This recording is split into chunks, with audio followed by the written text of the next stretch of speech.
반갑습니다. 오늘은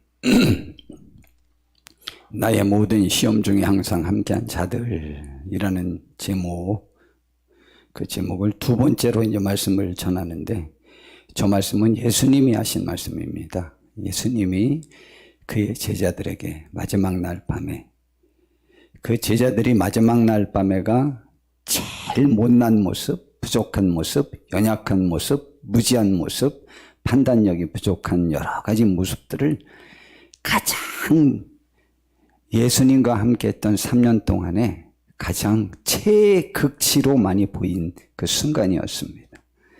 그런데 놀랍죠? 주님이 그 제자들에게 저 말씀을 하셨습니다. 오늘 밤에 자신이 붙잡혀서 내일 죽습니다. 제자들에게 너무 여러 차례를 말하고 내가 괴로워 죽을 지경이라고 이야기했는데도 그것이 무슨 내용인지 조금도 이해하지 못합니다. 그리고 자기들이 누가 더 크냐 다투고 이제 저 말씀하시고 베드로까지 예수님을 부인할 것이라는 것과 제자들이 다 도망가고 흩어질 것이라는 배신의 시간이 지금 가까우고 있다고 이제 말씀하십니다. 그런데 그 중간에 주님이 이런 말씀을 하셨어요. 전혀 하여튼 가장 3년 동안에 못난 모습을 많이 보이고 있는 그 제자들, 그들을 향하여 주님이 이런 말씀을 하셨어요. 너희는 나의 모든 시험 중에 항상 나와 함께한 자들인즉.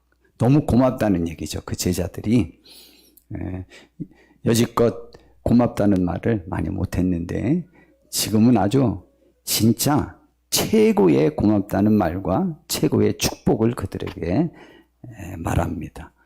그러한 자들이니까 내가 너희들에게 복을 줘야 되겠는데 무슨 복을 주느냐? 내 아버지께서 나라를 내게 맡기신 것 같이 나도 너희에게 맡겨 너희로 내 나라에 있어 내 상에서 먹고 마시며 또는 보좌에 앉아 이스라엘 12지파를 다스리게 하려 하노라. 이건 귀한 축복이죠. 이건 뭐 예수님이 후에 천국에서 누릴 그 모든 축복을 똑같이 나누겠다. 너희들 참 고맙다. 이제 조금 있으면 다 도망가고 예수님 배신할 걸 뻔히 알면서 하신 말씀입니다.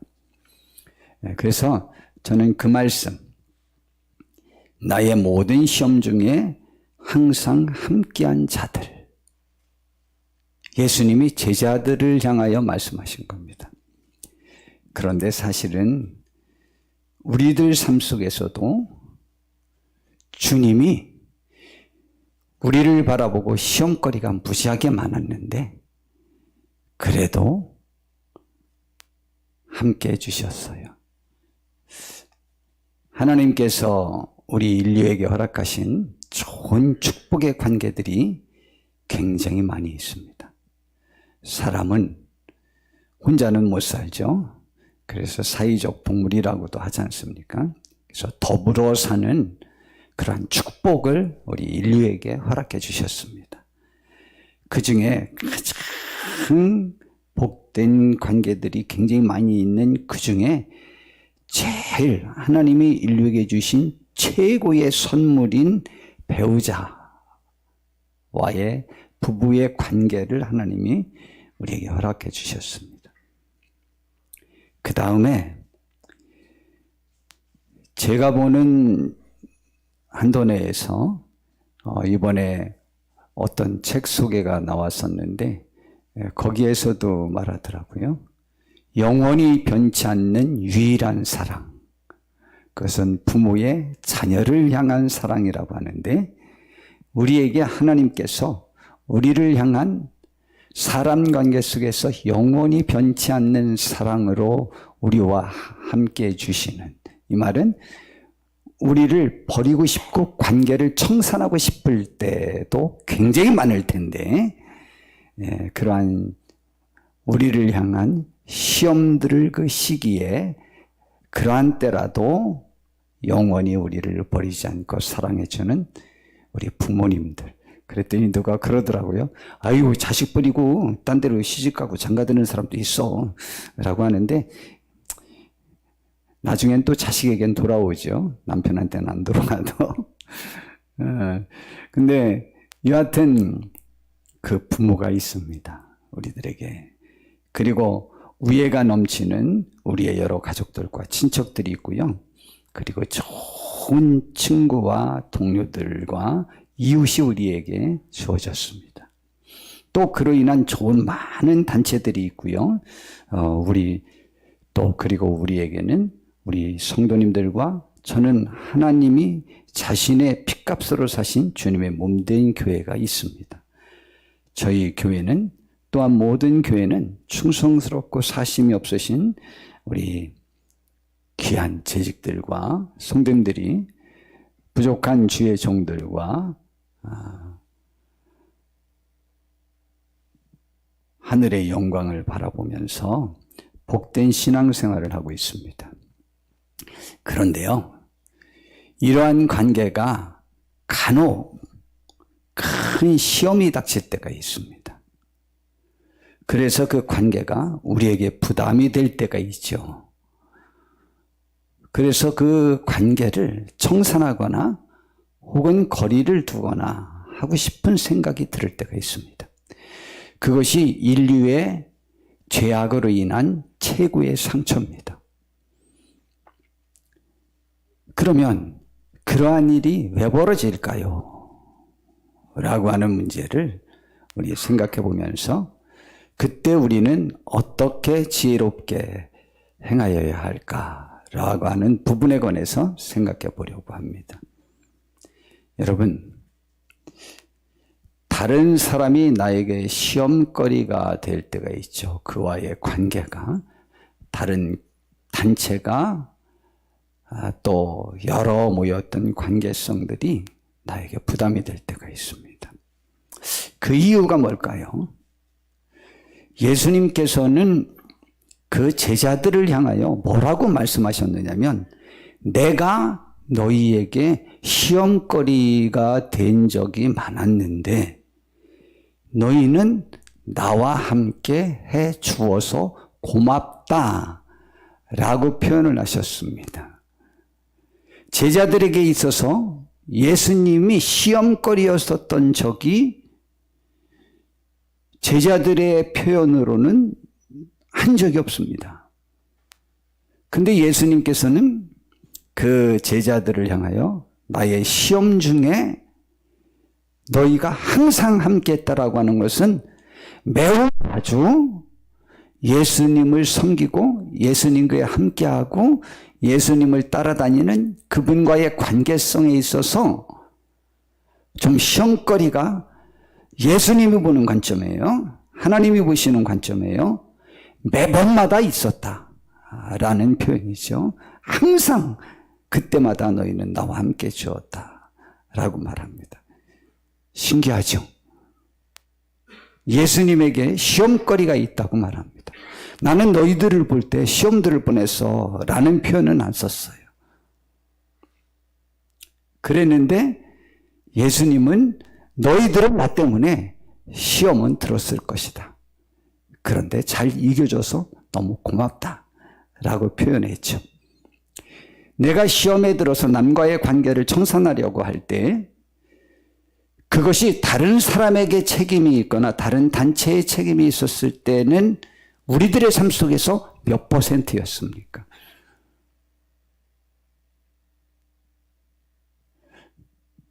우리들의 배우자 때문에 시험이 가장 많이 들죠. 우리 삶 속에서는. 또한 나와 가장 친한 사람들로 인하여 우리가 시험이 들죠. 우리들의 부모님, 자녀들, 형제자매. 가장 가치가 큰 곳에서 시험이 들죠. 내 가족 때문이었나요? 아니면 교회를 치면 목사님과 다른 성도님들 때문이었나요?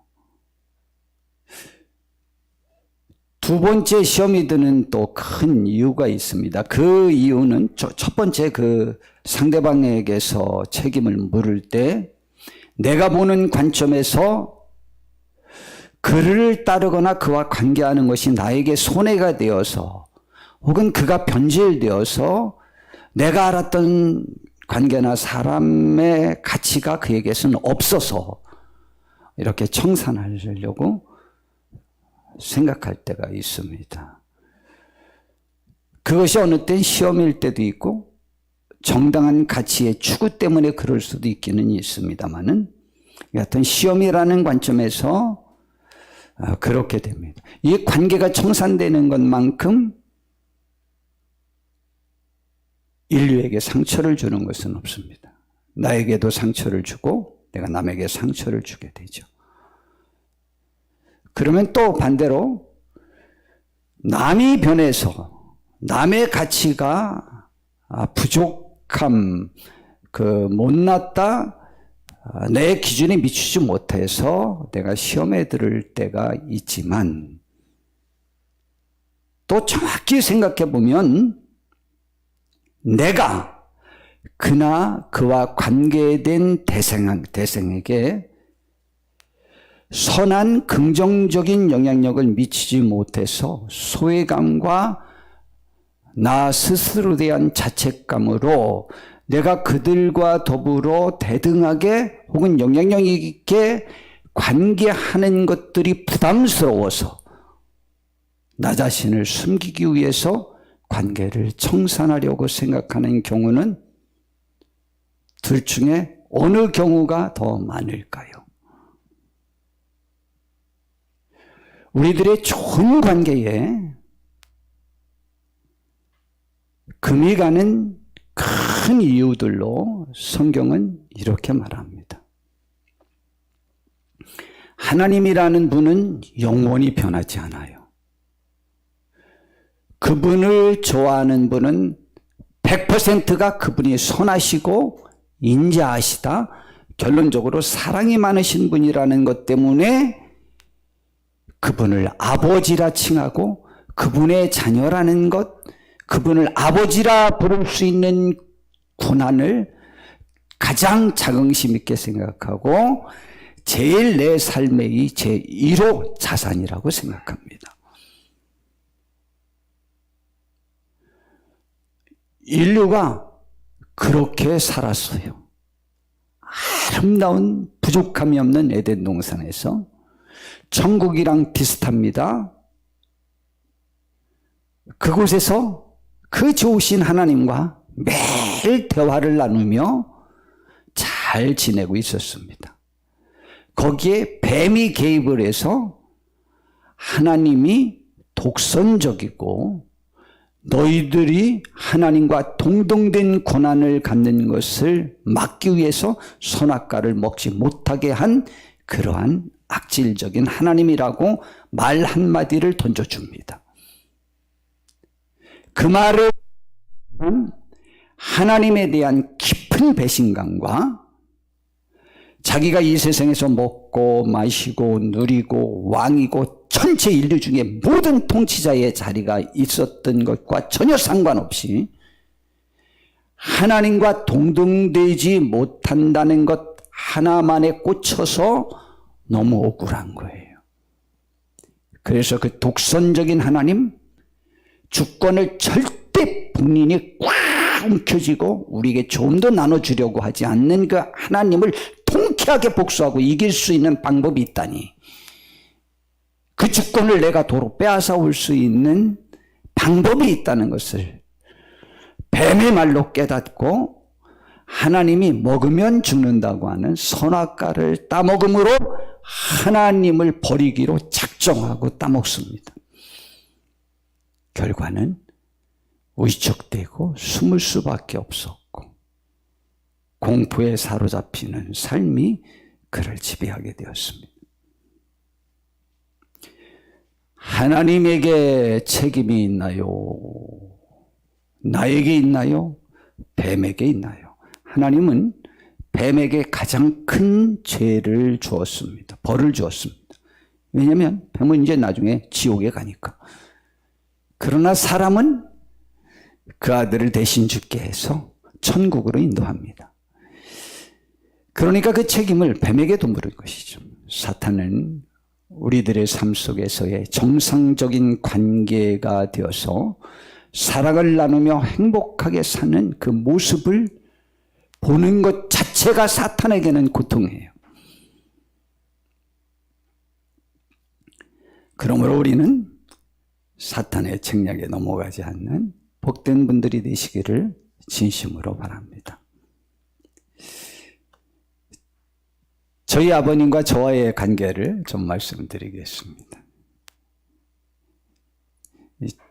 저희는 8남매가 있었어요. 4남4녀. 저희 어머님은 권사님이셔요. 그래도 우리 고향교회에서 나름대로는 기둥인 권사님이셨습니다. 제가 볼 때 부족한 모습도 보이셨지만 참 신실한 모습도 많았습니다. 그러니까 신실한 분도 간혹 그러실 수 있구나라는 것을 저는 어렸을 때 봤는데도 그게 눈에 확 띄더라고요. 그런 모습이 우리 어머님에게 있으셨습니다. 저희 어머님의 소원은 우리 집에는 8남매가 있는데 4남4녀가 있는데 다른 집들은 그래도 주의 종들이 나오는데 왜 우리 집에는 한 명도 안 나옵니까? 그래서 하나님 앞에 항상 죄송한 빚진 자의 심령으로 사시면서 하나님 앞에 그것을 기도하셨대요. 저희 아버님은 8남매가 있는데 어찌하여 한 명도 나와 함께 농사를 지면서 같이 살 수 있는 자식이 없는가? 이것이 마음이 아팠어요. 서운하셨고. 그런데 제가 저희 아버님에게는 딱 마음에 드셨습니다. 진짜 마음에 드셨습니다. 정말 좋아하셨을 것 같아요. 저희 아버님이 사연아, 너는 사막에 갖다 놔도 살 수 있는 사람이야. 너는 사막에 갖다 놔서도 거기서도 성공할 거야. 항상 그런 말씀을 주셨어요. 저희 어머님도 저를 많이 좋아하셔서 제가 얼마나 정이 있는 사람인지 인간미가 있는 사람인지 구체적으로 비교해 가면서도 잘 설명해 주셨어요. 저희 어머님은. 그리고 저에게만 유일하게 욕을 남자 중에는 아들 중에는 저에게만 욕하셨어요. 씨바들놈 씨바들놈 하고 그거 되게 좋은 얘기라는 거를 커서 알았어요. 처음엔 욕인지 알았어요. 씨발자가 들어갔어. 근데 씨바들놈 씨받아야 될 종자가 괜찮은 놈 같아 보였다. 그런데 제가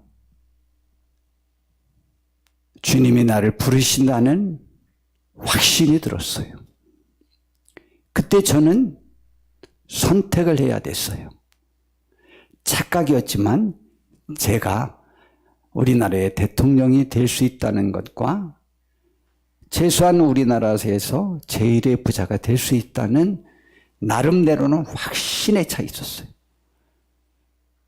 그렇기 때문에 주님이 부르실 때에 그 부분을 제가 잠깐 망설여야 됐어요.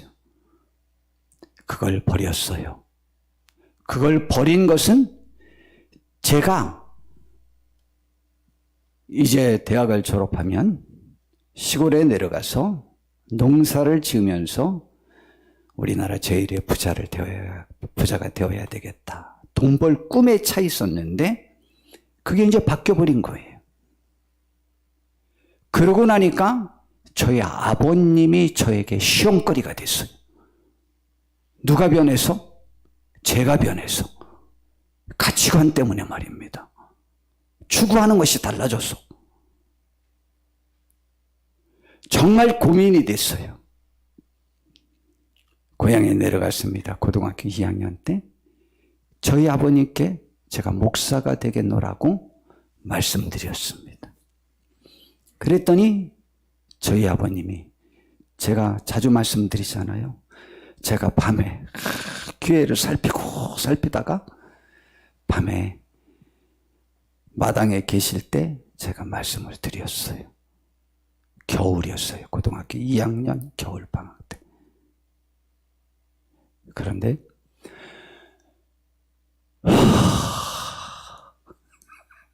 한숨을 쉬시는 거예요. 먼저 저희 어머니께 말씀을 드려서 저희 어머님으로부터 소식을 들으셨어요. 마음의 준비는 하고 계셨는데 제가 직접 말씀을 드리니까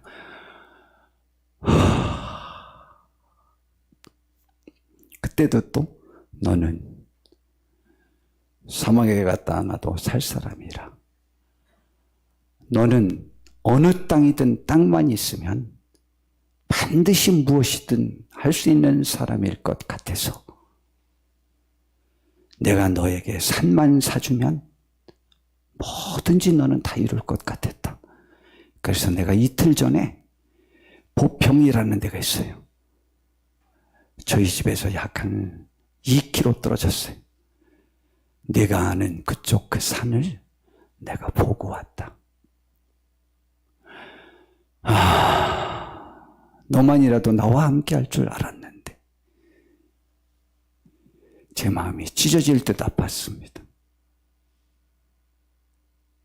여하튼 아버님이 저를 말리실 수 없다는 것을 아시고 저희 아버님이 포기하셨지만 크게 제가 시험거리가 되었을 거고 시험거리는 상처도 됐고 그리고 아버님도 저에게는 시험거리였어요. 그 가치관 때문에. 그렇지 않아요? 그런데 저희 아버님은 그 시험거리를 이렇게 극복하셨습니다. 당장 그때의 시험거리로 저와의 관계를 청산하지 않으셨어요.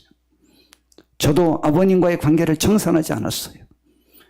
시간이 지난 다음에 저희가 이제 저 먼저 본 교회 지하 60평짜리 그곳 교회로 이전하셨을 때 밑에 있을 때까지는 아직 그런 말씀 안 하셨어요. 이전하고 난 다음에 사연아 나는 너에 대한 걱정이 이제 없다. 그리고 네가 목사 된 것이 나에게 자랑스럽다. 참 좋다. 네가 목사 된 것이 나에게 좋다. 라고 말씀하셨어요. 그리고 나중에 저에게로부터 세례를 받으시고 예수님 믿고 천국 가셨습니다. 저의 문제는 그렇게 극복하셨어요. 그런데 저희 아버님이 돌아가시기 전까지 큰 시험거리가 하나 있었어요. 그것은 저의 막내 홍사웅 목사님 때문이었습니다. 형제들이 무시할 것 같다. 그리고 제가 굉장히 경제적인 부분이나 모든 것들에 대하여 염려스럽다. 그 시험거리를 어떻게 해결하셨는지 알아요? 내가 죽기 전까지 무슨 이유로든 그 아이와 함께함으로 남이 괴롭히지 못하게 하겠다. 그리고 그에게 재산이 많지는 않지만 조금이라도 더, 아니 원한다면 반이라도 더 그 막내에게 나누어지길 바랬어요.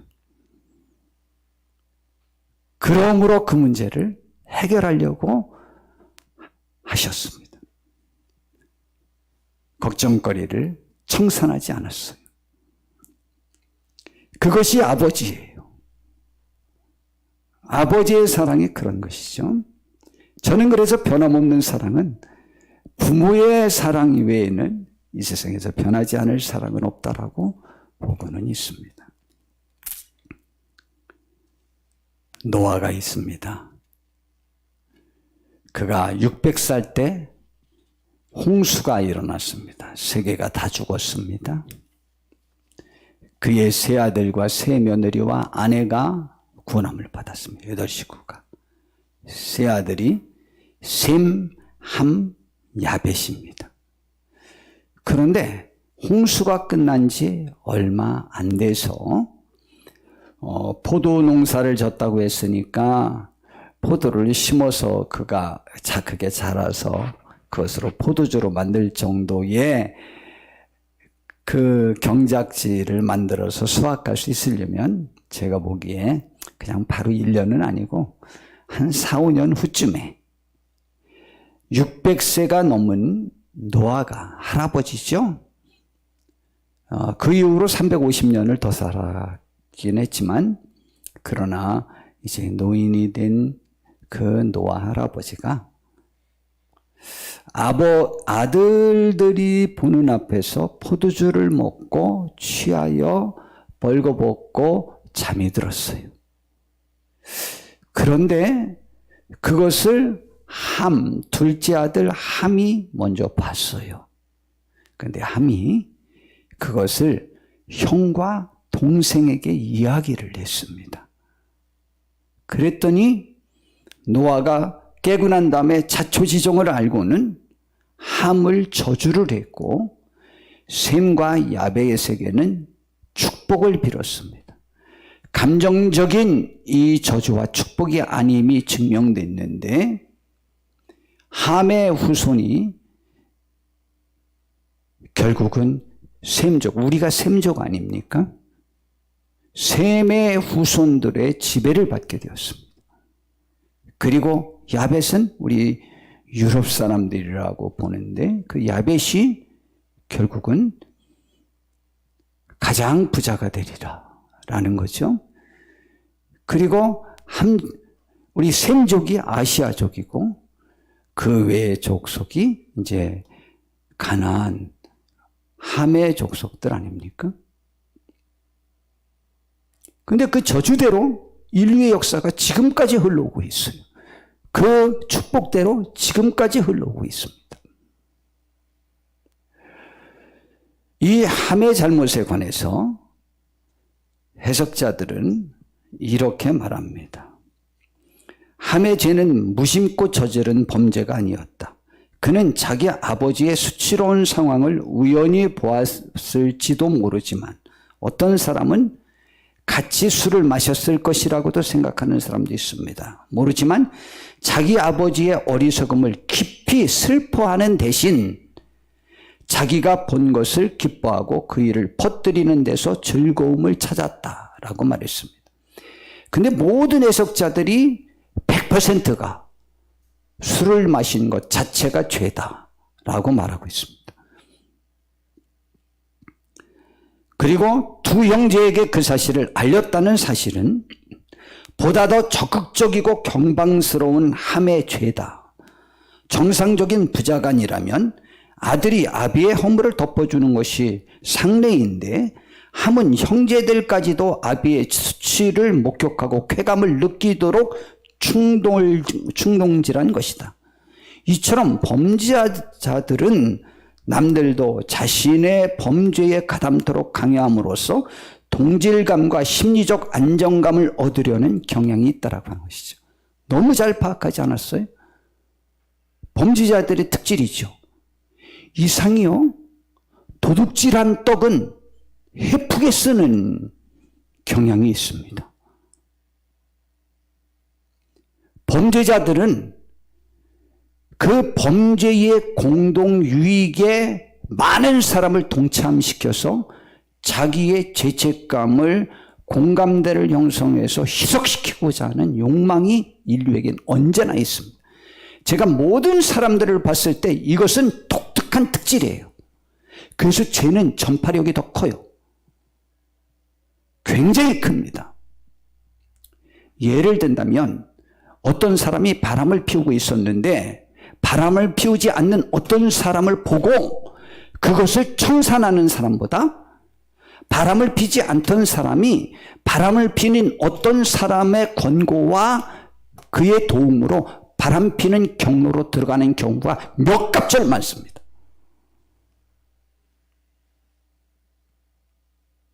이 파급 효과는 보통 큰 게 아닙니다.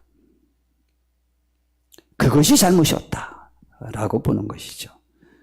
우리는 오늘 우리와 함께하는 다른 사람들에게 아버지와 아들의 관계임에도 아버지의 잘못을 형과 동생에게 흉을 봄으로 같이 공범을 만들며 그 흉을 퍼뜨리는 일을 옳은 일인 양 생각하는 함과 같은 사람들입니까? 아니면 반대로 그 흉을 자신들은 보지도 않고 뒷걸음질 쳐서 이불로 덮어줬다니까. 보지도 않으며 결코 퍼뜨리지 않을 뿐더러 감추어 주어 축복의 사람들이 된 셈과 야벳 같은 사람들입니까? 우리는 우리와 관계된 사람들에게 진정한 이웃과 친구요 시험 중에 함께 해주는 복된 분들이 되기를 진심으로 바랍니다. 예수님이 죽으시기 전 마지막 날 밤에 있었던 것 제가 서론에 말씀드렸습니다. 예수님이요 그 제자들에게 말씀하셨습니다. 너희는 나의 모든 시험 중에 항상 함께 주었던 자들이래요. 그래서 너무 고맙대요. 그런데 베드로를 콕 집어서 베드로가 그 중에 11 제자 중에 가장 특별하게 예수님을 부인까지 하는 잘못을 저지르게 될 것을 알고 말씀하실 때 그가 누가복음 22장 31절부터 보니까 이렇게 말씀하십니다. 시몬아 시몬아 보라 사탄이 너희를 밀가부르듯 하려고 요구하였으나 그런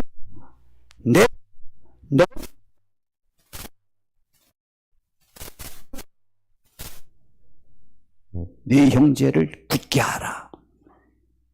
보십시오. 예수님은요 이 상황이 올 것을 미리 알고 오래 위하여 기도했는데 그들이 예수님이 그들에게 칭찬한 것은 예수님을 따름으로 그들이 받아야 될 어려움들 그것을 가지고 예수님이 어려움이 없다는 말씀을 한 번도 하신 적이 없어요. 나를 따르려면 자기 십자가를 지고 나를 따르라. 자기 십자가를 지지 않고 나를 따르는 자는 나에게 합당치 않다고 그랬어요. 그러니까 사실은 우리가 신앙생활할 때 세상적 관점으로 볼 때 매번 시험해요. 왜냐하면 먹고 마시고 즐기고 쾌락에 빠지고 자아도취에 빠지는 이 세상에서 그것을 버리고 주님을 높이고 하나님을 높이고 나 자신을 낮추며 섬기며 사랑하는 삶을 사는 것이 가장 행복이긴 하나 사실은 매번마다 십자가죠. 십자가는 이 못 박혀 죽는 십자가에 못 박혀 죽는 것을 표현한 거거든요. 십자가에 못 박혀 죽는 것만큼 힘들 때도 있다고 예수님은 매번 인정하신 거예요. 성경 전체는 주님을 따르는 것은 그 길일 수 있다고 하는 것을 매번 인정합니다. 그런데 함께 해주었다. 그랬냐? 근데 나도 너희들이 그런 에 들을 것과 또한 너희들이 나에게 하여야 될 것들을 제대로 못하는 배신 행위들 때문에 위축되어져서 넘어지어서 않는 그러한 위축된 마음에 들 것을 내가 알고 그 시험에서 이기도록 기도해 왔다라고 말합니다. 너무 감사하죠? 우리의 시험은 무엇입니까? 나 자신의 이 죄책감에 내가 파멸될 수 있다는 것이죠. 그걸 또 시험이라고 그랬어요. 내 믿음이 떨어지지 않기 위해요. 믿음이 떨어지지 않으면 내가 침몰해 버리는 것입니다.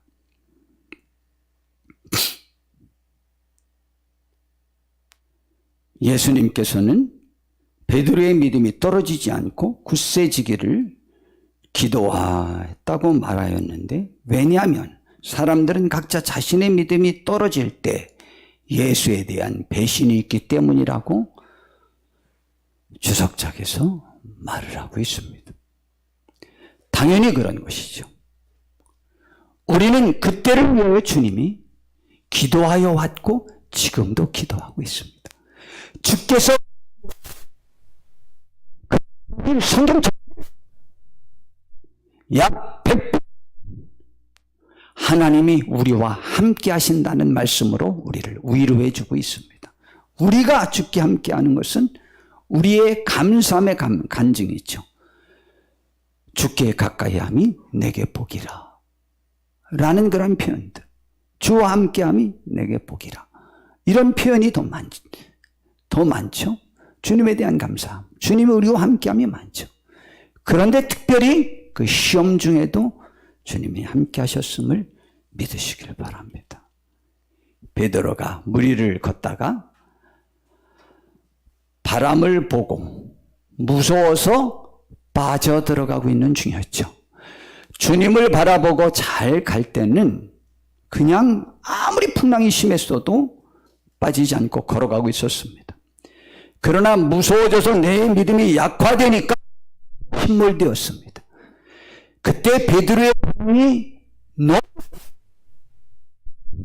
우리 잘못하면 나보고 걸어오라고 그러더니 빠뜨리네 하지 않았어요.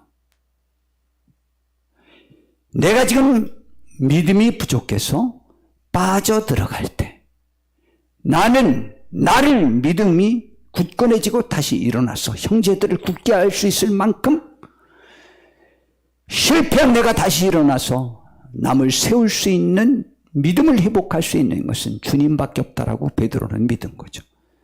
그래서 그때라도 주여 나를 구원하소서. 주님이 오셨습니다. 믿음이 없는 자야 왜 의심하였느냐 하면서 그의 손을 잡고 다시 빠지지 않게 한 다음에 주님과 손잡고 바다 위를 걸어서 배에 올랐잖아요. 너무 감사하지 않습니까? 우리도 주님은 우리의 손을 잡아주실 것입니다. 주님, 나를 살려주세요. 구원해 주세요라고 외칠 수 있는 우리가 되기를 바랍니다.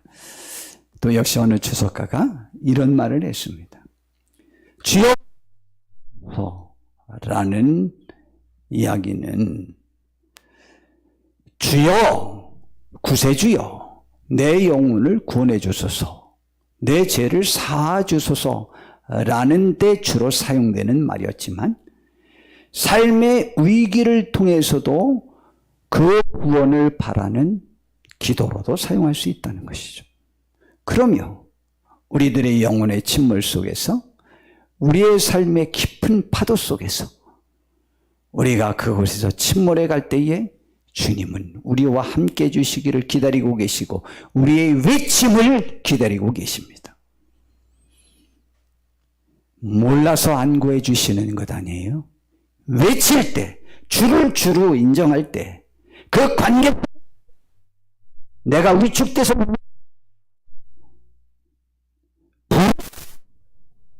손잡고 함께 걸어주시는 것입니다. 우리도 오늘 우리가 우리의 눈을 예수님에게 집중하지 못하고 우리에게 닥친 문제나 세상적 관심사에 집중하여 세상 풍파에 깊이 빠져들어 헤매일 때도 있을 것입니다.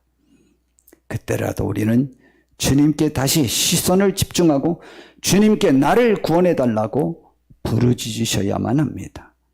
주님은 진정 우리의 시험 중에 함께 하시는 귀한 분이십니다. 요한복음 15장 13절부터 15절에 있는 말씀으로 오늘 말씀을 마무리할까 합니다. 주님이 이런 말씀을 하셨습니다. 사람이 친구를 위하여 자기 목숨을 버리면, 이것도 마지막 날 밤에 주신 말씀이에요. 이보다 더 큰 사랑이 없다. 그런데 너희는 내가 명하는 대로 행하면 곧 나의 친구라. 우리는 주님이 명하시는 대로 행하고 계십니까? 그래서 주님의 친구 지금 되셨습니까? 너무 막 얼지 마세요. 주님의 친구는 주님을 구주라 먼저 인정하는 사람입니다. 그들은 주님을 영접한 사람들입니다. 영접은 주님을 환영하고 기뻐하고 높이고 인정하는 것이에요. 그래서 우리는 주님의 자녀, 하나님의 자녀가 되었어요. 그분과 부자지간에, 형제지간에, 친구지간에 관계가 형성되었습니다. 우리는 그분의 명령에 따라서 예배하고 그 말씀대로 살려고 시험도 들죠. 그러나 노력하는 주님의 친구입니다.